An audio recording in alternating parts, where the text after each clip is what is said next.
French സമൂഹത്തിലെ 3 എസ്റ്റേറ്റുകളായിട്ടാണ് തിരിച്ചിരുന്നത്.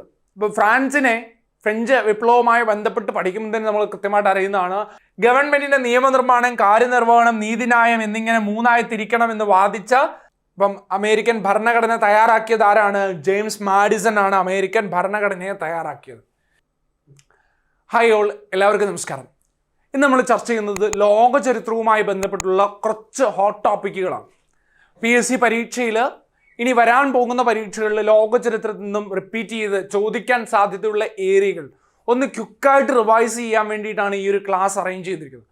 ഏറ്റവും പ്രധാനപ്പെട്ട കുറച്ച് ചോദ്യങ്ങൾ, കുറച്ച് മാച്ച് ദ ഫോളോയിങ്സ്, കുറച്ച് ക്രോണോളജിക്കൽ ഓർഡറിലായിട്ടുള്ള ചോദ്യങ്ങൾ, അങ്ങനെ വളരെ റിപ്പീറ്റ് ചെയ്യപ്പെടാൻ സാധ്യതയുള്ള കുറച്ച് ഭാഗങ്ങൾ ഒന്ന് പരിചയപ്പെട്ടു പോകാം. അതുപോലെ തന്നെ കഴിഞ്ഞ CPO പരീക്ഷയിൽ ചോദിച്ച ആ ഒരു ചോദ്യം, ലോക ചരിത്രവുമായി ബന്ധപ്പെട്ട ആ ഒരു ചോദ്യവും ഈ ഒരു ക്ലാസ്സിൽ ഡിസ്കസ് ചെയ്യാം. ഓക്കെ ആണല്ലോ? നോക്കാം. ഫ്രഞ്ച് സമൂഹത്തിലെ 3 എസ്റ്റേറ്റുകളായിട്ടാണ് തിരിച്ചിരുന്നത്. ഇപ്പോൾ ഫ്രഞ്ച് വിപ്ലവവുമായി ബന്ധപ്പെട്ട് പഠിക്കുമ്പോൾ തന്നെ നമ്മൾ കൃത്യമായിട്ട് അറിയുന്നതാണ്. ഫ്രഞ്ച് സൊസൈറ്റിയെ 3 എസ്റ്റേറ്റുകളായിട്ട് തിരിച്ചിട്ടുണ്ട് എന്നുള്ളത്. ആ എസ്റ്റേറ്റുകളിൽ ഓരോ എസ്റ്റേറ്റിലും, പ്രത്യേകിച്ച് 3ാമത്തെ എസ്റ്റേറ്റിൽ ആരൊക്കെ ഉൾപ്പെടുന്നുണ്ട്? അഭിഭാഷകരുണ്ട്, എഴുത്തുകാരുണ്ട്, അധ്യാപകരുണ്ട്, ബാങ്കന്മാരുണ്ട്, കച്ചവടക്കാരുണ്ട്. ഇങ്ങനൊരു മിഡിൽ ക്ലാസ്സും പിന്നെ കൈത്തൊഴിലാളികളും കർഷകരും അടങ്ങുന്ന വിഭാഗവും ഏതിൽ ഉൾപ്പെടുന്നതാണ്? 3ാം എസ്റ്റേറ്റിൽ ഉൾപ്പെടുന്നതാണ്. അപ്പം ആ ഒരു ഭാഗം കൃത്യമായിട്ട് അറിയണം.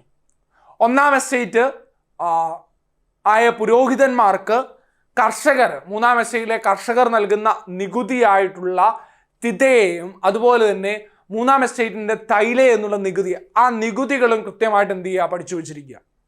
അതുപോലെ തന്നെ ഒന്നാണ് എസ്റ്റേറ്റുകളിലെ അംഗസംഖ്യ എന്ത് ചെയ്യണം? നമ്മളൊന്ന് അറിയുക. 1ാം എസ്റ്റേറ്റിൽ 285 പ്രതിനിധികളും 2ാം എസ്റ്റേറ്റിൽ 308 പ്രതിനിധികളും 3ാം എസ്റ്റേറ്റിൽ 621 റെപ്രസെൻറ്റേറ്റീവ്സുമാണ് ഉള്ളത്. ഈ നമ്പേഴ്സ് ഇവിടെ ജസ്റ്റ് ഒന്ന് അറിയുക. ഓക്കെ, അടുത്ത ചോദ്യം. ഫ്രഞ്ച് വിപ്ലവത്തിന്റെ സ്വാധീനം എന്തൊക്കെയായിരുന്നു? എന്തൊക്കെ സ്വാധീനങ്ങൾ ഫ്രഞ്ച് വിപ്ലവത്തിനുണ്ടായി? ഫ്രഞ്ച് വിപ്ലവവുമായി ബന്ധപ്പെട്ട് കുറേയധികം തത്വചിന്തകന്മാരെ നമ്മൾ പഠിക്കുന്നുണ്ട്. അവരെ ഓരോരുത്തരെയും കൃത്യമായിട്ടൊന്ന് ഓർത്തു വെക്കണം. നെപ്പോളിയന്റെ സംഭാവനകൾ ഓർത്തു വെക്കണം. അതുപോലെ തന്നെ ഫ്രഞ്ച് വിപ്ലവത്തിന്റെ സ്വാധീനം, സ്വാതന്ത്ര്യം, സമത്വം, സാഹോദര്യം എന്ന ആശയത്തിന് പ്രചാരം നൽകി, പിൻകാലത്തുണ്ടായ എല്ലാ വിപ്ലവങ്ങൾക്കും ആവേശം പകർന്നു, ദേശീയതയുടെ ആവിർഭാവത്തിന് കാരണമായി, മധ്യവർഗത്തിന്റെ, മിഡിൽ ക്ലാസിന്റെ വളർച്ചയ്ക്ക് സഹായകമായ ഒരു വിപ്ലവമായിരുന്നു, ജനകീയ പരമാധികാരം എന്ന ആശയം മനുഷ്യരാശിക്ക് നൽകിയ വിപ്ലവമാണ് ഫ്രഞ്ച് വിപ്ലവം, രാജ്യമെന്നാൽ പ്രദേശമല്ല രാജ്യത്തെ ജനങ്ങളാണ് എന്ന് പ്രഖ്യാപിച്ച വിപ്ലവമാണ് ഫ്രഞ്ച് വിപ്ലവം, യൂറോപ്പിൽ ഫ്യൂഡൽ വ്യവസ്ഥയുടെ അന്ത്യം കുറിക്കുകയും സ്വേച്ഛാധിപത്യ ഭരണകൂടങ്ങൾക്ക് ഭീഷണിയാവുകയും ചെയ്ത ഒരു വിപ്ലവമാണ് ഫ്രഞ്ച് വിപ്ലവം. അപ്പം എന്തൊക്കെയാണ് ഫ്രഞ്ച് വിപ്ലവത്തിന്റെ പ്രത്യേകതകൾ? സ്വാതന്ത്ര്യം, സമത്വം, സാഹോദര്യം എന്ന ആശയത്തെ പ്രചാരം ചെയ്തു. പിൻകാലത്തുണ്ടായ എല്ലാ വിപ്ലവങ്ങളും, അതുകൊണ്ടാണ് വിപ്ലവങ്ങളുടെ മാതാവ് എന്ന് ഏതറിയപ്പെടുന്നത്? ഫ്രഞ്ച് വിപ്ലവത്തെ അറിയപ്പെടുന്നത്. ദേശീയത എന്നുള്ള ആശയത്തെ കൂടുതൽ പ്രചരിപ്പിച്ച ഒന്നാണ് ഫ്രഞ്ച് വിപ്ലവം. മിഡിൽ ക്ലാസിന്റെ ഉയർച്ചയ്ക്ക് കാരണമായ ഒരു സംഭവം, ഒരു വിപ്ലവമാണ് ഫ്രഞ്ച് വിപ്ലവം. ജനകീയ പരമാധികാരം എന്ന ആശയം മനുഷ്യരാശിക്ക് നൽകി, രാജ്യമെന്നാൽ പ്രദേശമല്ല രാജ്യത്തെ ജനങ്ങളാണ് എന്ന് പ്രഖ്യാപിച്ചു. ഫ്യൂഡൽ വ്യവസ്ഥയുടെ അന്ത്യം യൂറോപ്പിൽ, പ്രത്യേകിച്ച് ഫ്രാൻസിൽ കുറിക്കുന്നതിനും ഏത് കാരണമായി? ഫ്രഞ്ച് വിപ്ലവം കാരണമായി. ഇനി വീണ്ടും കാലഗണനാക്രമം എന്നുള്ള ഈ ഒരു ഭാഗത്തിലേക്ക് വരുന്നു. ഇവിടെ വളരെ പ്രധാനപ്പെട്ട ചില ചോദ്യങ്ങൾ കടന്നു വരാൻ സാധ്യതയുണ്ട്. ഫെബ്രുവരി വിപ്ലവം മീൻസ് റഷ്യയിലെ വിപ്ലവമാണ് ഫെബ്രുവരി വിപ്ലവം. ഓക്കെ. ലോങ് മാർച്ച് ചൈനീസുമായി ബന്ധപ്പെട്ടു. അമേരിക്കൻ സ്വാതന്ത്ര്യ പ്രഖ്യാപനം സ്വാഭാവികമായിട്ടും അറിയാം. ടെന്നീസ് കോർട്ട് പ്രതിജ്ഞ ഫ്രഞ്ച് വിപ്ലവവുമായി ബന്ധപ്പെട്ടതാണ്. ഇനി നോക്കിക്കേ, ഫെബ്രുവരി വിപ്ലവം അഥവാ റഷ്യൻ വിപ്ലവം വർഷം 1917. ഓക്കെ. ലോങ് മാർച്ച് മാവോ സേതുങ്ങിന്റെ നേതൃത്വത്തിൽ ചൈനയിൽ നടന്നതാണ്. ലോങ് മാർച്ച് വർഷം 1934. ഓക്കെ, നിങ്ങൾക്ക് കിട്ടുന്നുണ്ടോ എന്ന് നോക്കുക. വർഷം, ഇത് ക്രോണോളജിക്കൽ ഓർഡർ, നേരെ ഓപ്ഷനിലേക്ക് പോകാതെ ഇത് കേൾക്കുമ്പോൾ തന്നെ വർഷം ഏകദേശം ഐഡിയ കിട്ടുന്നുണ്ടോ എന്ന് ഓർക്കുക. അമേരിക്കൻ സ്വാതന്ത്ര്യ പ്രഖ്യാപനം വർഷം 1776. ഓക്കെ. ഇനി ടെന്നീസ് കോർട്ട് പ്രതിജ്ഞ ഫ്രഞ്ച് വിപ്ലവവും ടെന്നീസ് കോർട്ട് പ്രതിജ്ഞയും ഒരേ വർഷം 1789. ഓക്കെ, 1789 ഫ്രഞ്ച് വിപ്ലവം. ഓക്കെ ആണല്ലോ. അപ്പൊ നമുക്ക് ക്രോണോളജിക്കൽ ഓർഡറിലേക്ക് വരുമ്പോൾ ഏതാണ് ആദ്യം നടന്ന സംഭവം? ആദ്യം വരുന്നത് അമേരിക്കൻ സ്വാതന്ത്ര്യ പ്രഖ്യാപനം. 2 ഫ്രഞ്ച് വിപ്ലവവുമായി ബന്ധപ്പെട്ട ടെന്നീസ്കോട്ട് പ്രതിജ്ഞ. 3 ഫെബ്രുവരി വിപ്ലവവുമായി ബന്ധപ്പെട്ട റഷ്യയിലെ സംഭവം. 4 ലോങ് മാർച്ച് ചൈനയിലെ സംഭവം. ഓക്കെ ആണല്ലോ. സോ കൃത്യമായിട്ടൊന്ന് ക്രോണോളജിക്കൽ ഓർഡറിൽ എഴുതിയിട്ടുണ്ട്. അമേരിക്കൻ സ്വാതന്ത്ര്യ പ്രഖ്യാപനം 1776. അമേരിക്കൻ സ്വാതന്ത്ര്യ പ്രഖ്യാപനത്തിന് മുമ്പ് നടന്ന ചില വർഷങ്ങളൊന്ന് ഓർത്തു വെച്ചിരിക്കണം. 1773 ഏതാണ്? Boston tea party. ഓക്കെ. 1774 ഏതാണ്? ഒന്നാം കോണ്ടിനെന്റൽ കോൺഗ്രസ്. 1775 രണ്ടാം കോണ്ടിനെന്റൽ കോൺഗ്രസ്. കോണ്ടിനെന്റൽ കോൺഗ്രസുകൾ സമ്മേളിച്ചത് എവിടാണ്? ഫിലാഡൽഫിയയിലാണ്. ഒന്നാം കോണ്ടിനെന്റൽ കോൺഗ്രസ് ജോർജിയ പങ്കെടുത്തില്ല. ഓക്കെ. രണ്ടാം കോണ്ടിനെന്റൽ കോൺഗ്രസ് 1775 നടന്നത്. ഈ 75 രണ്ടാം കോണ്ടിനെന്റൽ കോൺഗ്രസ് ആണ് ബ്രിട്ടനിലെ രാജാവായിരുന്ന ജോർജ് 3 ഒലിവ് ബ്രാഞ്ച് പെറ്റീഷനെ സമർപ്പിക്കുന്നത്. കോളനിയും അതുപോലെ തന്നെ ബ്രിട്ടനുമായിട്ടുള്ള യുദ്ധം ഒഴിവാക്കുന്നതിന് വേണ്ടിയിട്ടുള്ള ഒരു നിവേദനമാണ് ഒലിവ് ബ്രാഞ്ച് പെറ്റീഷൻ.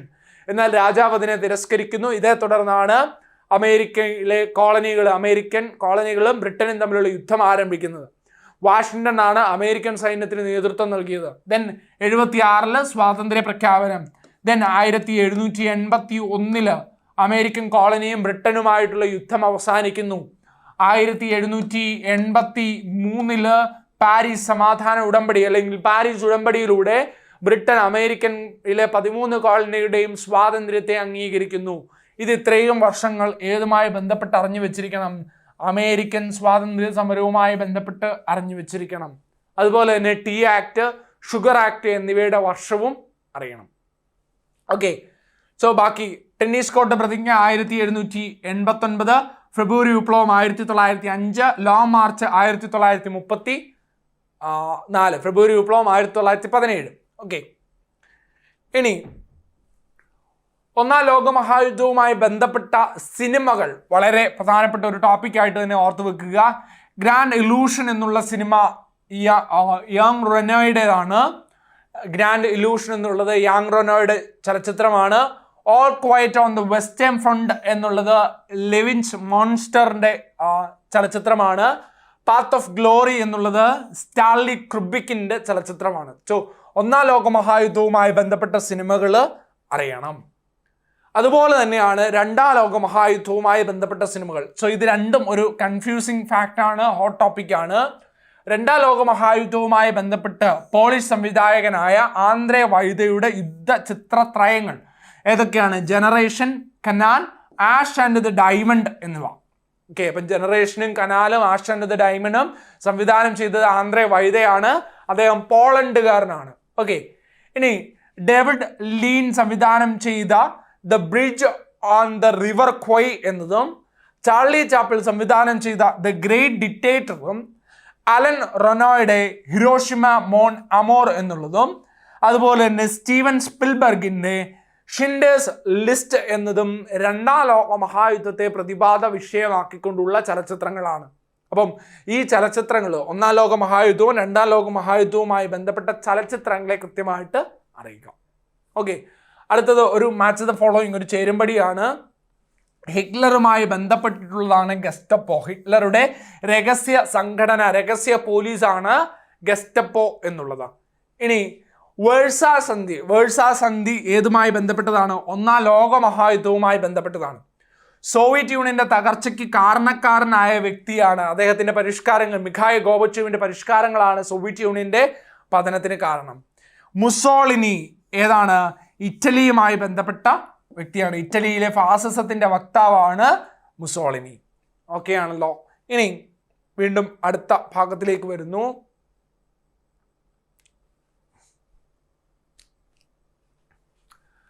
ഫ്രാൻസിലെ ബൂർബൻ രാജവംശത്തിന്റെ സവിശേഷത അല്ലാത്തതേത് എന്നുള്ളതാണ്. ഏകാധിപത്യം, ധൂർത്ത്, ജനാധിപത്യം, ആഡംബര ജീവിതം. സ്വാഭാവികമായിട്ടും ഫ്രാൻസിലെ രാജവംശത്തിന് ഇല്ലാതിരുന്നത് ജനാധിപത്യമായിരുന്നു. അവർ ഏകാധിപതികളായിരുന്നു, ധൂർത്ത് കാണിച്ചിരുന്നു, ആഡംബര ജീവിതം പുലർത്തിയിരുന്നു. ഗവൺമെന്റിന്റെ നിയമനിർമ്മാണം, കാര്യനിർവഹണം, നീതിന്യായം എന്നിങ്ങനെ മൂന്നായി തിരിക്കണമെന്ന് വാദിച്ച പരിഷ്കർത്താവ് അല്ലെങ്കിൽ തത്വചിന്തകനാണ് മോണ്ടസ്ക്യൂ. ഗവൺമെന്റിനെ നിയമനിർമ്മാണം, കാര്യനിർവഹണം, നീതിന്യായം എന്നിങ്ങനെ 3 വിഭാഗങ്ങളായി തരംതിരിക്കണമെന്ന് വാദിച്ച വ്യക്തി ആരാണ്? മോണ്ടസ്ക്യൂ ആണ്. സ്വതന്ത്രനായി ജനിക്കുന്ന മനുഷ്യൻ എവിടെയും ചങ്ങലകളാൽ ബന്ധിതനാണ് എന്ന പ്രസ്താവന ആരുടേതാണ്? റൂസോയുടേതാണ്. ഞാൻ ഓപ്ഷൻ ജസ്റ്റ് കൊടുത്തു എന്ന് മാത്രമേ ഉള്ളൂ, ജസ്റ്റ് അങ്ങ് പറഞ്ഞു പോകാം.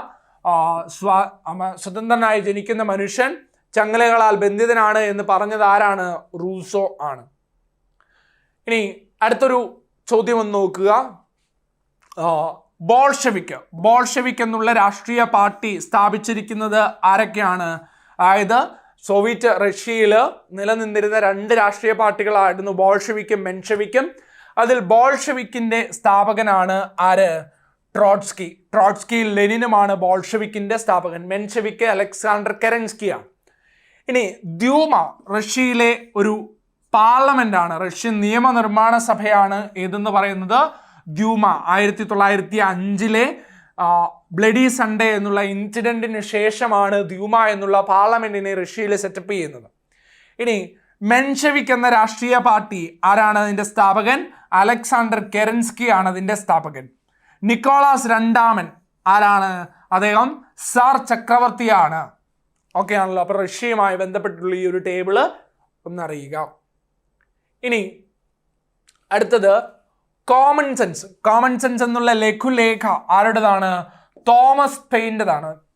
കോമൺ സെൻസ് എന്നുള്ള ലഘുലേഖ ആരുടേതാണ്? തോമസ് പെയിന്റേതാണ്. അമ്മ എന്നുള്ള നോവൽ ആരുടേതാണ്? മാക്സിം ഗോർക്കിയുടേതാണ്. അമ്മ എന്നുള്ള നോവൽ ആരുടേതാണ്? മാക്സിം ഗോർക്കിയുടേതാണ്. ലോങ് മാർച്ചുമായി ബന്ധപ്പെട്ടുള്ള വക്താവാണ്, ലോങ് മാർച്ചിന്റെ നേതാവാണ് മാവോ സേത്തൂങ് എന്നുള്ളത്. മാവോ സേത്തൂങ് ഏതുമായി ബന്ധപ്പെട്ടതാണ്? ലോങ് മാർച്ചുമായി ബന്ധപ്പെട്ടതാണ്. മാച്ചു പിച്ചുവിന്റെ ഉയരങ്ങൾ എന്നുള്ള കൃതി ആരുടേതാണ്? പാബ്ലോ നെരൂംദയുടേതാണ്. പാബ്ലോ നെരൂംദയുടെ കൃതിയാണ് മാച്ചു പിച്ചുവിന്റെ ഉയരങ്ങൾ എന്നുള്ളത്. ലെനിൻ, ഓൾറെഡി നമ്മൾ ലെനിനുമായിട്ട് നേരത്തെ പറഞ്ഞിരുന്നു. ഏതാണ്? ബോൾഷെവിക്ക് രാഷ്ട്രീയ പാർട്ടി. ലെനിനും ട്രോട്സ്കിയുമാണ് ബോൾഷെവിക്ക് രാഷ്ട്രീയ പാർട്ടിയുടെ സ്ഥാപകർ. ഓക്കെ ആണല്ലോ. ഇനി അടുത്തത് ബന്ധം നോക്കി അനുയോജ്യമായത് തിരഞ്ഞെടുക്കുക എന്നുള്ളതാണ്. സന്യാസന്റെ രാഷ്ട്രീയ പാർട്ടി കുമിന്താങ് ആണ്. അപ്പോൾ മാവോ സേത്തൂങ്ങിന്റെ രാഷ്ട്രീയ പാർട്ടിയാണ് വരേണ്ടത്. മാവോ സേത്തൂങ്ങിന്റെ രാഷ്ട്രീയ പാർട്ടി ചൈനീസ് കമ്മ്യൂണിസ്റ്റ് പാർട്ടിയാണ്. ഓക്കെ, അപ്പം മുകളിൽ ഏതാണോ ബന്ധം കൊടുത്തിരിക്കുന്നത് അതിനനുസരിച്ച് അടുത്തതിനെ എന്ത് ചെയ്യണം? പൂരിപ്പിക്കണം.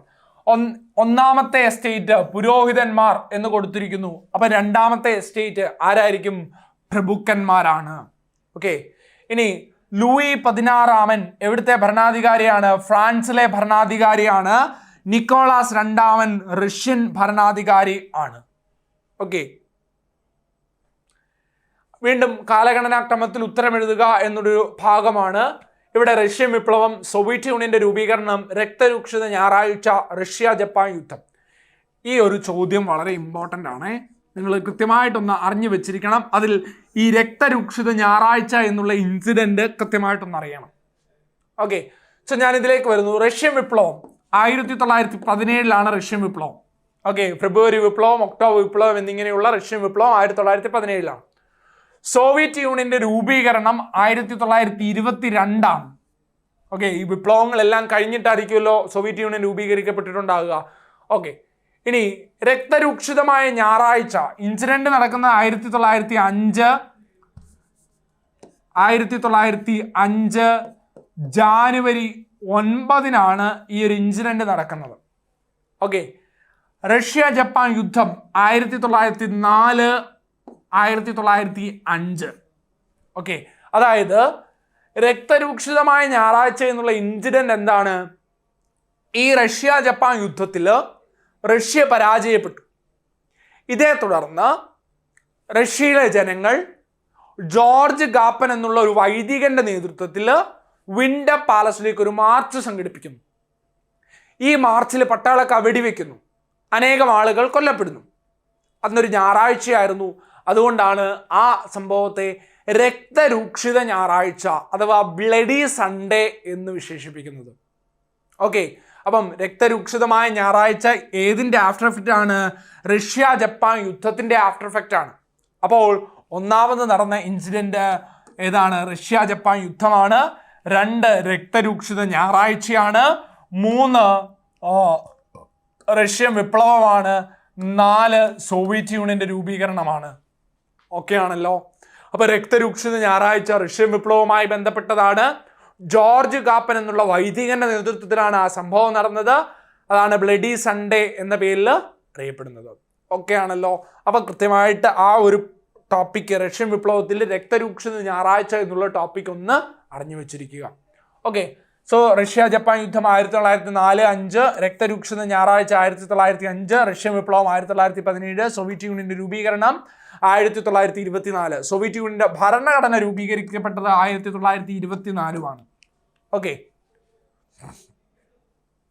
ലാറ്റിൻ അമേരിക്കൻ വിപ്ലവവുമായി ബന്ധപ്പെടാത്തതാര്? ഓക്കെ, ബന്ധപ്പെടാത്തതാണ് ചോദിച്ചിരിക്കുന്നത്. Francisco Miranda, Simon Bolivar, Maxim Gorky, Jose de San Martin. ഇതില് മാക്സിം ഗോർക്കി റഷ്യൻ സാഹിത്യകാരനാണ്. ഓക്കെ, മാക്സിം ഗോർക്കി ആരാണ്? റഷ്യൻ സാഹിത്യകാരനാണ്. അമ്മ എന്ന നോവൽ എഴുതിയ റഷ്യൻ സാഹിത്യകാരനാണ് മാക്സിം ഗോർക്കി. അപ്പോൾ ഇവിടെ ലാറ്റിൻ അമേരിക്കൻ വിപ്ലവവുമായി ബന്ധപ്പെടാത്തത് ആര് എന്ന ചോദ്യം, ഉത്തരം മാക്സിം ഗോർക്കി. ഓക്കെ ആണേ. ഇനി രക്തരൂക്ഷിതമായ ഞായറാഴ്ച എന്ന സംഭവം നടന്ന രാജ്യം റഷ്യയാണ്. ഓക്കെ. അമേരിക്കൻ ഭരണഘടന തയ്യാറാക്കാൻ നേതൃത്വം നൽകിയ വ്യക്തി തോമസ് പെയിൻ ഉണ്ട്, ജോൺ ലോക്ക് ഉണ്ട്, ജെയിംസ് ഓട്ടിസ് ജൂനിയർ ഉണ്ട്, ജെയിംസ് മാഡിസൺ ഉണ്ട്. ഉത്തരം ഏതാണ്? ജെയിംസ് മാഡിസൺ ആണ്. ഓക്കെ. അപ്പം അമേരിക്കൻ ഭരണഘടന തയ്യാറാക്കിയത് ആരാണ്? ജെയിംസ് മാഡിസൺ ആണ് അമേരിക്കൻ ഭരണഘടനയെ തയ്യാറാക്കിയത്. ഇനി വീണ്ടും അടുത്ത ഒരു ഭാഗത്തിലേക്ക് വരുന്നു. സന്യാസൻ ഏത് രാജ്യവുമായി ബന്ധപ്പെട്ടിരിക്കുന്നു? ചൈനയുമായി ബന്ധപ്പെട്ട വ്യക്തിയാണ് സന്യാസൻ. ജെയിംസ് ഓട്ടിസ് ജൂനിയർ അമേരിക്കയുമായി ബന്ധപ്പെട്ടതാണ്. ട്രോട്സ്കി റഷ്യയുമായി ബന്ധപ്പെട്ടത്. ചിയാങ് കൈഷക്ക് ചൈനയുമായി ബന്ധപ്പെട്ട വ്യക്തിയാണ്. ഓക്കെ, ചിയാങ് കൈഷക്ക് ചൈനയാണ്, സന്യാസൻ ചൈനയാണ്, മാവോ സേതുങ് ചൈനയുമായി ബന്ധപ്പെട്ടതാണ്. James Otis junior, John Locke, Thomas pain, Benjamin Franklin,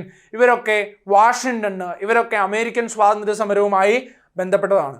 Trotsky, Alexander Kerensky, Lenin ഇങ്ങനെയുള്ളവർ, അതുപോലെ തന്നെ മിഖായൽ ഗോർബച്ചേവ് ഇങ്ങനെയുള്ളവർ റഷ്യയുമായി ബന്ധപ്പെട്ടവരാണ്. ഇനി വീണ്ടും കാലഗണനാ ക്രമത്തിൽ ഉത്തരം എഴുതുക എന്നുള്ളതാണ്. അമേരിക്കൻ സ്വാതന്ത്ര്യ പ്രഖ്യാപനം, പാരീസ് ഉടമ്പടി, ഒന്നാം കോണ്ടിനെന്റൽ കോൺഗ്രസ്, ഇംഗ്ലണ്ടും അമേരിക്കൻ കോളനിയും തമ്മിലുള്ള യുദ്ധത്തിന്റെ അവസാനം. ഈ ഒരു ചോദ്യം റിപ്പീറ്റ് ചെയ്ത് PSC കഴിഞ്ഞ ഇടയിൽ ചോദിച്ചതാണ്. അമേരിക്കൻ സ്വാതന്ത്ര്യ പ്രഖ്യാപനം നമ്മളിപ്പോൾ ഓൾറെഡി ഡേറ്റ് ഇത് ഞാൻ പഠിപ്പിച്ചതാണ്. 1776 അമേരിക്കൻ സ്വാതന്ത്ര്യ പ്രഖ്യാപനം. പാരീസ് ഉടമ്പടി 1783 പാരീസ് ഉടമ്പടി. ഒന്നാം കോണ്ടിനെന്റൽ കോൺഗ്രസ് 1774 ഒന്നാം കോണ്ടിനെന്റൽ കോൺഗ്രസ്. അമേരിക്കയും ബ്രിട്ടനും തമ്മിലുള്ള യുദ്ധം അവസാനിക്കുന്നത് 1781 യുദ്ധം അവസാനിക്കുന്നത്. സോ ആദ്യം നടന്നത് ഏതാണ്? കോണ്ടിനെന്റൽ കോൺഗ്രസ്, ഒന്നാം കോണ്ടിനെന്റൽ കോൺഗ്രസ് ആണ് ആദ്യം നടക്കുന്നത്. രണ്ടാമത് അമേരിക്കൻ സ്വാതന്ത്ര്യ പ്രഖ്യാപനം. 3 കോളനിയുമായിട്ടുള്ള യുദ്ധം അവസാനിക്കുന്നു. 4 സമാധാന ഉടമ്പടി, അതായത് അമേരിക്കൻ സ്വാതന്ത്ര്യത്തെ അംഗീകരിച്ചുകൊണ്ടുള്ള പാരീസ് ഉടമ്പടി. ഓക്കെ, സോ അതിൻ്റെ ഉത്തരം കൃത്യമായിട്ട് കിട്ടിയിട്ടുണ്ടെന്ന് വിശ്വസിക്കുന്നു. ഈ ഒരു ചോദ്യവും ഈ ഒരു ഏരിയയും കൃത്യമായിട്ടൊന്ന് അറിഞ്ഞു പോവുക. വീണ്ടും അടുത്തൊരു കാലഗണനാ ക്രമത്തിൽ ഉത്തരം എഴുതുക എന്നുള്ളതാണ്. ജനകീയ ചൈന റിപ്പബ്ലിക്കിന്റെ രൂപീകരണം, ലോങ് മാർച്ച്, ബോക്സർ കലാപം, സന്യാസന്റെ നേതൃത്വത്തിൽ വിപ്ലവം നടന്നത്. ഇതില് ജനകീയ ചൈന റിപ്പബ്ലിക് അത് മാവോ സേതുങ്ങിന്റെ നേതൃത്വത്തിലുള്ളതാണ്. അപ്പോൾ അത് 1949 ജനകീയ China republic. Long march Mao സേതുങ്ങിന്റെ നേതൃത്വത്തിൽ 1934. ബോക്സർ കലാപം മുഷ്ടി യുദ്ധക്കാരുടെ നേതൃത്വത്തിൽ ചൈനയിലെ മാഞ്ചു രാജവംശത്തിനെതിരായിട്ട് നടന്ന കലാപമായിരുന്നു. അത് 1900. ഇനി സന്യാസന്റെ നേതൃത്വത്തിൽ മാഞ്ചു രാജവംശത്തിനെതിരായിട്ട് നടന്ന കലാപം അല്ലെങ്കിൽ നേതൃത്വത്തിൽ നടന്ന വിപ്ലവം 1911. വിപ്ലവത്തിന് ശേഷം 12 സന്യാസന്റെ നേതൃത്വത്തിൽ ചൈനീസ് റിപ്പബ്ലിക് സ്ഥാപിക്കപ്പെടുന്നത്. ഓക്കെ ആണല്ലോ. അപ്പം ഇവിടെ ആദ്യത്തേത് ബോക്സർ കലാപമാണ് ഒന്നാമത് നടക്കുന്നത്. രണ്ടാമത് വരുന്നത് സന്യാസന്റെ നേതൃത്വത്തിലുള്ള വിപ്ലവം. 3 ലോങ് മാർച്ച്. 4 ചൈനീസ് റിപ്പബ്ലിക്കിന്റെ രൂപീകരണം. ഓക്കെ ആണേ. അപ്പം അതിന്റെ ഉത്തരം നോക്കാം. ബോക്സർ കലാപം 1900, സന്യാസന്റെ നേതൃത്വത്തിൽ 1911, ലോങ് മാർച്ച് 1934, ജനകീയ ചൈന റിപ്പബ്ലിക് 1949. ക്ലിയർ ആണ്. അപ്പോൾ നമ്മൾ ഇത്തരത്തിൽ കുറച്ച് വർഷങ്ങൾ, കുറച്ച് ചോദ്യങ്ങളൊന്ന് അറിഞ്ഞു പോകണം. അടുത്തത്, ഞാനാണ് രാഷ്ട്രം എന്ന സ്റ്റേറ്റ്മെന്റ് ലൂയി 14 എനിക്ക് ശേഷം പ്രളയം എന്നുള്ളത് ലൂയി 15. നിങ്ങൾക്ക് റൊട്ടി ഇല്ലെങ്കിൽ എന്താ കേക്ക് തിന്നൂടെ എന്നുള്ളത് മേരി അണ്ടോയിന്റെ ലൂയി 16 ഭാര്യ. ദെൻ ഫ്രാൻസ് തുമ്മിയ യൂറോപ്പിനാകെ ജലദോഷം പിടിക്കും. മെട്രേണിക്, ആസ്ട്രിയൻ ഭരണാധികാരിയായ മെട്രേണിക് ആണ് ഫ്രാൻസ് തുമ്മിയ യൂറോപ്പിനാകെ ജലദോഷം പിടിക്കും എന്നുള്ള സ്റ്റേറ്റ്മെന്റ് പറഞ്ഞത്. ഓക്കെ, അപ്പൊ ഞാനാണ് രാഷ്ട്രം 14, എനിക്ക് ശേഷം പ്രളയം 15, 16 ഫ്രഞ്ച് വിപ്ലവം നടക്കുന്ന സമയത്തും അമേരിക്കൻ സ്വാതന്ത്ര്യ സമരം നടക്കുമ്പോൾ ഫ്രാൻസിലെ ഭരണാധികാരി 16. ആ 16 ഭാര്യയായ മേരി അണ്ടോയിന്റ് ആണ് നിങ്ങൾക്ക് റൊട്ടിയില്ലെങ്കിൽ എന്താ കേക്ക് തിന്നുകൂടെ എന്നുള്ള സ്റ്റേറ്റ്മെന്റ് പറഞ്ഞത്. ഫ്രാൻസ് തുമ്മിയ യൂറോപ്പിന് ജലദോഷം പിടിക്കും എന്നുള്ളത് മെട്രേണിക്കിന്റെ സ്റ്റേറ്റ്മെന്റ് ആണ്. ഓക്കെ ആണേ. ഇനി അടുത്ത ഒരു പ്രധാനപ്പെട്ട ഒരു ടോപ്പിക്കാണ് 1-ാം ലോക മഹായുദ്ധത്തിലെയും 2-ാം ലോക മഹായുദ്ധത്തിലെയും സൈനിക സഖ്യങ്ങൾ ഏതൊക്കെയാണ്. 1-ാം ലോക മഹായുദ്ധം 1914-18, 2-ാം ലോക മഹായുദ്ധം 1939-45. ഇത് ത്രികക്ഷി സഖ്യം ജർമ്മനി, ഇറ്റലി, ആസ്ട്രിയ, ഹംഗറി. ആരൊക്കെയാണ്? ജർമ്മനിയും ഇറ്റലിയും ആസ്ട്രിയ ഹംഗറിയും ചേർന്നാണ് ത്രികക്ഷി സഖ്യം. ത്രികക്ഷി സൗഹാർദ്ദം, ത്രികക്ഷി സഖ്യത്തിന് എതിരായിട്ടുള്ള ത്രികക്ഷി സൗഹാർദ്ദം ഫ്രാൻസും ഇംഗ്ലണ്ടും റഷ്യയും. ഓക്കെ, ഫ്രാൻസ്, ഇംഗ്ലണ്ട്, റഷ്യ എന്നിവരാണ് ത്രികക്ഷി സൗഹാർദ്ദത്തിലെ അടുത്ത വിഭാഗം. ഇതിൽ ഇറ്റലി തുടക്കത്തിൽ ഇവിടെയാണ് എങ്കിലും യുദ്ധം അവസാനിക്കുന്ന സമയമാകുമ്പോൾ ഇറ്റലി എവിടേക്ക് കൂറുമാറുന്നുണ്ട്? ത്രികക്ഷി സൗഹാർദ്ദത്തിലേക്ക് കൂറുമാറുന്നുണ്ട്. റഷ്യ എന്ത് ചെയ്യുന്നുണ്ട്? പാതിക്ക് വെച്ച് യുദ്ധം അവസാനിപ്പിച്ച് പോകുന്നുണ്ട്. റഷ്യയും ജർമ്മനിയും കൂടെ തമ്മിൽ 1918 ഒരു കരാറിൽ ഒപ്പുവെക്കുന്നുണ്ട്. അതാണ് ബ്രസ്റ്റ് ലിസ്തോവസ്ത് കരാർ എന്നുള്ളത്. ഓക്കെ, ഇനി പ്രതികാര പ്രസ്ഥാനം, 1-ാം ലോക മഹായുദ്ധവുമായി ബന്ധപ്പെട്ടുണ്ടായിരുന്ന തീവ്ര ദേശീയവാദവുമായി ബന്ധപ്പെട്ടിട്ടുള്ള സംഘടനകൾ, പ്രസ്ഥാനങ്ങളാണ് പ്രതികാര പ്രസ്ഥാനം. പ്രതികാര പ്രസ്ഥാനം സ്ഥാപിച്ചത് ആരാണ്? ഫ്രാൻസ് ആണ്. ഓക്കെ, ജർമ്മനിയോടുള്ള ഒരു പ്രതികാരം നടത്തുന്നതിന് വേണ്ടിയിട്ട് ഫ്രാൻസ് രൂപീകരിച്ച പ്രസ്ഥാനമാണ് പ്രതികാര പ്രസ്ഥാനം. പാൻ സ്ലാവ് പ്രസ്ഥാനം അഥവാ അഖില സ്ലാവ് പ്രസ്ഥാനം റഷ്യയുടെ നേതൃത്വത്തിൽ രൂപീകരിക്കപ്പെട്ടതാണ്. പാൻ ജർമ്മൻ അഥവാ അഖില ജർമ്മൻ പ്രസ്ഥാനം ജർമ്മനിയുടെ നേതൃത്വത്തിൽ രൂപീകരിക്കപ്പെട്ട പ്രസ്ഥാനമാണ്. ഓക്കെ ആണല്ലോ. അപ്പൊ ഇത് ഒന്ന് അറിഞ്ഞു പോവുക. ഇനി 2-ാം ലോക മഹായുദ്ധത്തിലേക്ക് വരുമ്പോൾ അച്ചുതണ്ട് ശക്തികൾ, ആക്സിസ് പവർ, ജർമ്മനിയും ജപ്പാനും ഇറ്റലിയും. Germany, Japan, Italy. ഓക്കെ, അതായത് റോം, ബെർലിൻ, ടോക്കിയോ അച്ചുതണ്ട് എന്നുള്ള പേരിലാണ് ഇത് അറിയപ്പെടുന്നത്. റോം, ബെർലിൻ, ടോക്കിയോ അച്ചുതണ്ട് എന്ന പേരിൽ അറിയപ്പെടുന്ന ഇറ്റലി, ജപ്പാൻ, ജർമ്മനി സഖ്യത്തെയാണ് അച്ചുതണ്ട് ശക്തി എന്ന് പറയുന്നത്. ഇനി ഇതിനെതിരായിട്ട് വന്ന അച്ചുതണ്ട് ശക്തിക്ക് ബദലായിട്ട് നിന്നതാണ് സഖ്യശക്തികൾ. അതിൽ ആരൊക്കെയുണ്ട്? Britain, England, France, China. Britain means England, England, France, China. പിന്നീട് ഇതിലേക്ക് ആരൊക്കെ ചേരുന്നുണ്ട്? USSR എന്നുള്ള സോവിയറ്റ് യൂണിയനും അതുപോലെ തന്നെ USA എന്നുള്ള അമേരിക്കയും ഇതിനോടൊപ്പം ചേരുന്നുണ്ട്. ഓക്കെ ആണല്ലോ. ഇനി ജവഹർലാൽ നെഹ്റു ഇന്ത്യയുമായി ബന്ധപ്പെട്ട വ്യക്തിയാണ്. അതായത് ഇന്ത്യയിലെ ഭരണാധികാരി. അതുപോലെ തന്നെ നമ്മുടെ ചേരിചേരാ പ്രസ്ഥാനം നോൺ അലൈൻമെന്റ് മൂവ്മെന്റിന്റെ രൂപീകരണത്തിന് പ്രവർത്തിച്ച വ്യക്തികളാണ് ഇവര്. അതിൽ Jawaharlal Nehru India, then Gamal Abdul Nasser ഈജിപ്തിന്റെ ഭരണാധികാരിയായിരുന്ന Gamal Abdul Nasser, Marshal Tito യുഗോസ്ലോവിയയുടെ ഭരണാധികാരിയായിരുന്ന മാർഷൽ ടിറ്റോ, ഇന്തോനേഷ്യയുടെ ഭരണാധികാരിയായിരുന്ന അഹമ്മദ് സുക്കർണോ, അതുപോലെ തന്നെ ഖാനയുടെ ഭരണാധികാരിയായിരുന്ന ഖൊമേൻ ഖ്രൂമ എന്നിവർ ചേർന്നാണ് ചേരിചേരാ പ്രസ്ഥാനം നോൺ അലൈൻമെന്റ് മൂവ്മെന്റിനെ രൂപീകരിച്ചിരിക്കുന്നത്.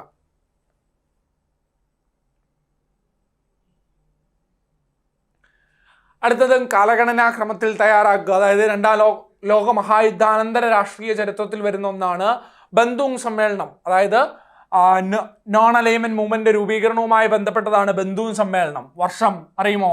1955 ബന്ദൂങ് സമ്മേളനം.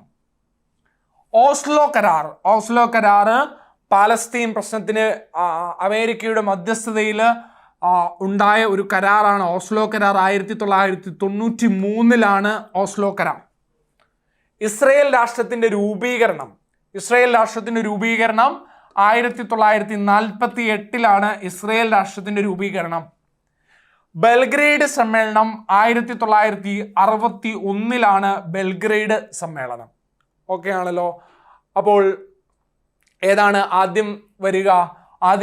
ഇസ്രയേൽ രാഷ്ട്രത്തിന്റെ രൂപീകരണമാണ് ആദ്യം വരുന്നത്.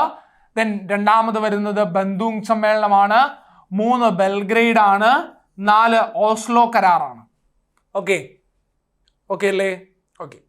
പുരുഷന് യുദ്ധം സ്ത്രീക്ക് മാതൃത്വം പോലെയാണ് എന്ന് അഭിപ്രായപ്പെട്ടത് ആരാണ്? മുസോളിനിയാണ്. പുരുഷന് യുദ്ധം സ്ത്രീക്ക് മാതൃത്വം പോലെയാണ് എന്ന് അഭിപ്രായപ്പെട്ടത് ആരാണ്? മുസോളിനി ആണ്. ഒന്നാം ലോകമഹായുദ്ധവുമായി ബന്ധപ്പെടാത്തത് ഏതാണ്? ഓക്കെ, ഒന്നാം ലോകമഹായുദ്ധവുമായി ബന്ധപ്പെടാത്തത് ത്രികക്ഷി സഖ്യം, ത്രികക്ഷി സൗഹാർദ്ദം, അച്ചുതണ്ട് ശക്തികൾ, ബാൽക്കൻ പ്രതിസന്ധി. ഇതിൽ അച്ചുതണ്ട് ശക്തികൾ ഏതാണ്? രണ്ടാം ലോകമഹായുദ്ധവുമായി ബന്ധപ്പെട്ടതാണ്. അപ്പോൾ ബന്ധപ്പെടാത്തത് ഏത് എന്നാണ്? അപ്പോൾ ഉത്തരം അച്ചുതണ്ട് ശക്തികളാണ്. ത്രികക്ഷി സഖ്യവും സൗഹാർദ്ദവും ബാൽക്കൻ പ്രതിസന്ധിയും മൊറോക്കൻ പ്രതിസന്ധിയും ഒക്കെ തന്നെ ഒന്നാം ലോകമഹായുദ്ധവുമായി ബന്ധപ്പെട്ടതാണ്. ഓക്കെ, ഇനി എല്ലാ യുദ്ധവും അവസാനിക്കാനായ ഒരു യുദ്ധം ആരുടെ വാക്യമാണ്? അമേരിക്കൻ പ്രസിഡന്റായ വുഡ്രോ വിൽസന്റെ വാക്യങ്ങളാണ്. എല്ലാ യുദ്ധവും അവസാനിക്കാനായ ഒരു യുദ്ധം എന്നുള്ളത് അമേരിക്കൻ പ്രസിഡന്റായ വുഡ്രോ വിൽസന്റെ വാക്യങ്ങളാണ്. ഇനി ഫ്രാൻസിസ് ഫെർഡിനാൻഡ്, അതായത് ഒന്നാം ലോകമഹായുദ്ധം ഉണ്ടാകാനായിട്ടുള്ളത് പെട്ടെന്നുള്ള കാരണം എന്ന് പറയുന്ന ഒരു കൊലപാതകമാണ്. ആരുടെ കൊലപാതകം? ആസ്ട്രിയൻ ഭരണാധികാരിയായിരുന്ന ഫ്രാൻസിസ് ഫെർഡിനാൻഡിനെയും അദ്ദേഹത്തിന്റെ പത്നിയെയും ബോസ്നിയയുടെ തലസ്ഥാനമായ സെരജാവോയിൽ വെച്ച് ഒരു സെർബിയൻ യുവാവായ ഗാവുലോ പ്രിൻസപ്പ് വെടിവെച്ച് കൊന്നതാണ് ഒന്നാം ലോകമഹായുദ്ധം ഉണ്ടാകാനുള്ള പ്രധാന കാരണം. ഓക്കെ, അപ്പം Francis Ferdinand, Gavrilo Prinsep match ചെയ്യുന്നു. ഇനി ഗസ്റ്റപ്പോ എന്നുള്ളത് ഹിറ്റ്ലറുടെ രഹസ്യ പോലീസാണെന്ന് നമ്മൾ നേരത്തെ പറഞ്ഞിട്ടുണ്ട്. So Hitler. റൊമനോവ് രാജവംശം എവിടെയുള്ളതാണ്? റഷ്യയുടെ രാജവംശമാണ്. റൊമനോവ് രാജവംശത്തിലാണ് സർ ചക്രവർത്തിമാരൊക്കെ വരുന്നത്. ഇനി മാർട്ടിൻ നിയോമോളർ എന്നുള്ളത് ഒരു ജർമ്മൻ പുരോഹിതനാണ്. ഇദ്ദേഹത്തിന്റെ വാക്യങ്ങൾ വളരെ പ്രസിദ്ധമായിട്ടുള്ളൊരു സ്റ്റേറ്റ്മെന്റ് ഇദ്ദേഹം പറഞ്ഞിട്ടുണ്ട്. എന്താണ്? ആദ്യം അവര് ജൂതമതവിശ്വാസികളെ പിടിക്കാനായിട്ട് വന്നു, ഞാനൊരു ജൂതമതവിശ്വാസി അല്ലാത്തതിനാൽ പ്രതികരിച്ചില്ല. ആ ഒരു സ്റ്റേറ്റ്മെന്റ് ഓർമ്മയുണ്ടല്ലോ, ക്ലാസ്സിൽ അത് പറഞ്ഞു പോയതാണ്. ഓക്കെ, വീണ്ടും കാലഗണനാക്രമത്തിൽ എഴുതുക എന്നുള്ളതാണ്. ഐക്യരാഷ്ട്രസഭയുടെ രൂപീകരണം രണ്ടാം ലോക മഹായുദ്ധാനന്തര ലോക സമാധാനത്തിന് വേണ്ടി 1945 രൂപീകരിക്കപ്പെട്ടിരുന്ന ഒന്നാണ് UNO അഥവാ ഐക്യരാഷ്ട്രസഭ. ജർമ്മനിയുടെ പോളണ്ട് ആക്രമണം രണ്ടാം ലോക മഹായുദ്ധത്തിന്റെ ആസന്ന കാരണമാണ്. ജർമ്മനിയുടെ പോളണ്ട് ആക്രമണം 1939. പാരീസ് സമാധാന ഉടമ്പടി ഒന്നാം ലോക മഹായുദ്ധത്തിന്റെ സമാധാന ഉടമ്പടിയാണ്, സമാധാന സമ്മേളനമാണ് പാരീസ് സമ്മേളനം എന്നുള്ളത്. അത് 1919. സോ ആദ്യം നടന്നത് പാരീസ് സമാധാന ഉടമ്പടി, രണ്ടാമത് ജർമ്മനിയുടെ പോളണ്ട് ആക്രമണം, 3 രണ്ടാം ലോക മഹായുദ്ധത്തിന്റെ അവസാനത്തിൽ രൂപം കൊണ്ട ഐക്യരാഷ്ട്ര സംഘടന. ഓക്കെ, ഇനി 1936 റോം, ബെർലിൻ, ടോക്കിയോ അച്ചുതണ്ട് രൂപീകരിക്കുന്നതിന് വേണ്ടിയിട്ട് മുൻകൈ എടുത്തത് ആരാണ്? ബെനിറ്റോ മുസോളിനിയാണ്. നാസിസത്തിന്റെ സുവിശേഷ ഗ്രന്ഥമാണ് മെയിൻ കാഫ് അഥവാ എന്റെ സമരം എന്ന് അറിയപ്പെടുന്ന പുസ്തകം ഹിറ്റ്ലറുടെ പുസ്തകമാണ്. ഓക്കെ, അപ്പോൾ അച്ചുതണ്ട് ശക്തിയുടെ റോം, ബെർലിൻ, ടോക്കിയോ അച്ചുതണ്ട് എന്നുള്ള അച്ചുതണ്ട് ശക്തിയുടെ രൂപീകരണത്തിന് വേണ്ടിയിട്ട് പ്രവർത്തിച്ച വ്യക്തി ആരാണ്? മുസോളിനി ആണ്. 1933 ഹിറ്റ്ലറെ ജർമ്മൻ ചാൻസലറായി നിയമിച്ച ജർമ്മൻ പ്രസിഡന്റ് ആരാണ്? ഹിൻഡൻബർഗ് ആണ് ഹിറ്റ്ലറെ ജർമ്മനിയുടെ ചാൻസലറായിട്ട് നിയമിച്ചത്. 1933 ഹിറ്റ്ലറെ ജർമ്മനിയുടെ ചാൻസലറായി നിയമിച്ച ജർമ്മൻ പ്രസിഡന്റ് ആരാണ്? ഹിൻഡൻബർഗ് ആണ്. ഓക്കെ, ഇനി ഒന്നാം ലോക മഹായുദ്ധത്തിന്റെ കെടുതികൾ ഏറ്റവും അധികം അനുഭവിച്ച രാജ്യം ജർമ്മനിയാണ്. ഒന്നാം ലോക മഹായുദ്ധത്തിന്റെ കെടുതി ഏറ്റവും അധികം അനുഭവിച്ചത് ജർമ്മനിയാണ്. കെടുതികൾ ഒന്നും അനുഭവിക്കാത്ത രാജ്യം അമേരിക്കയുമാണ്.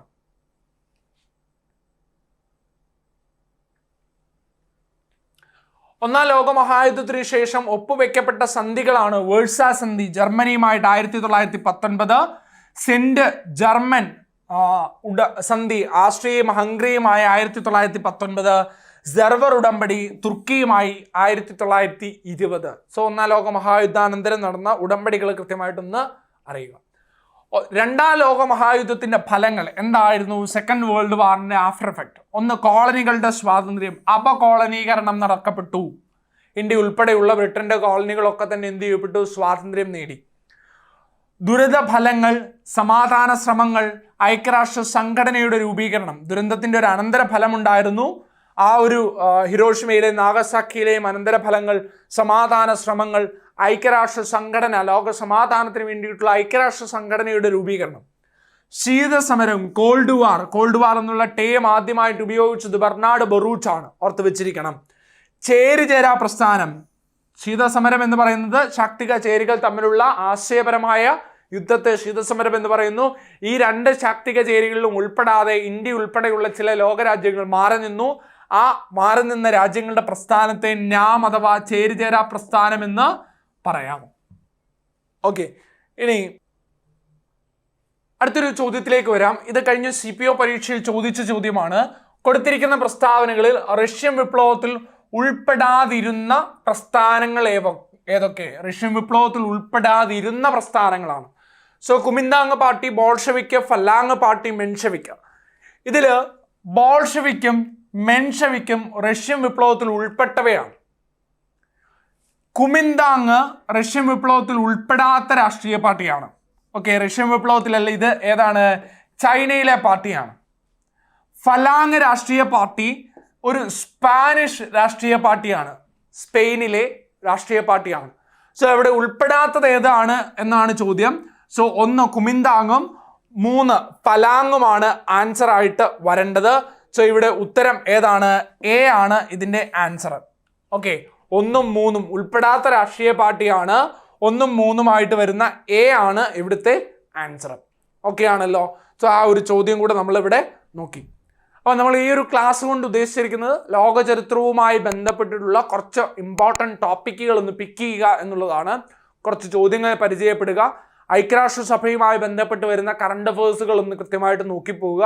എല്ലാ ഉദ്യോഗാർത്ഥി സുഹൃത്തുക്കൾക്കും വിജയാശംസകൾ നേരുന്നു. Thank you.